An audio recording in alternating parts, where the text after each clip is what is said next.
Hi guys, welcome to my channel. Pasilip lang natin yung ating shop together with Boss Kimbe Moto. Yan po yung ating mga pipes. Yan po yung ating mga parts. Meron po tayo dyan, kompleto po tayo dyan, mga pulley set. Yan, mga filters. Kompleto po tayo dyan.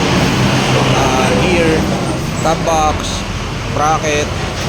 Tsaka meron din po tayong crash guard. Ayan, mga knee pad, kompleto po yan. Mga MDLs, horn, kompleto po yan. Raceable naman po, Aldrin Moto, X Kimbim Moto. Dito po yan sa Barangay 167 Llano. We offer din po yung ating suspension tuning, no? CVT, throttle body, anything na related sa ating scooter. Ginagawa po natin yan dito. Pasya lang po guys, thank you.